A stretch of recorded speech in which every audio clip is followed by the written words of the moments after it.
Excel を使った業務の中で行数の多い表を扱うこともあります。そのような時、必要なセル以外はこのような形で非表示にして、このような形で扱うこともあります。このように一部のセルを非表示にした状態で表示されているセルだけをこのようにコピーします。そして別シートに貼り付けます。そうするとこのような形になり、普通にコピーすると非表示のセルまでコピーされてしまいます。後から不要な行列を削除するのには手間がかかります。Excel には見えているセル、この見えているセルは可視セルと言います。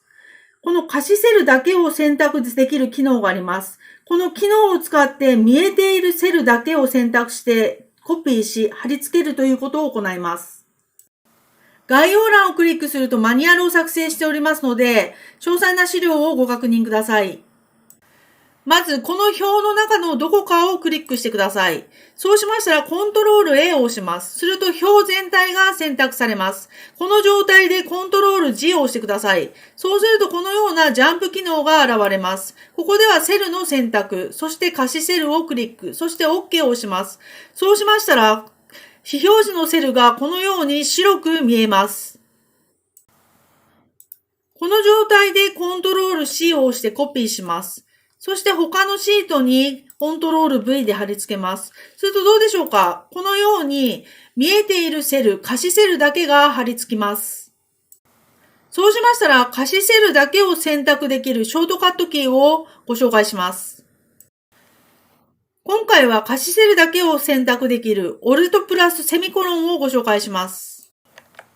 また、この表のどこかをクリックします。そしてコントロール A を押します。するとこのように表全体が選択されます。この状態で Alt プラスセミコロンを選んでください。そうしましたら、このように可視セルだけを選択することができます。非表示のセルはこのように白くなっております。この状態でコントロール C でコピーして、そしてシートを変えまして、ここでコントロール V で貼り付けます。そうするとこのように非表示のセルだけが貼り付きました。本日は Excel で見えている可視セルだけを選択してコピーしてペーストする方法を解説しました。概要欄を確認すると詳細なマニュアル手順をご紹介しております。ぜひご参照ください。今日も最後までご視聴ありがとうございます。この動画がお役に立ちましたら高評価ボタン、あるいはチャンネル登録よろしくお願いいたします。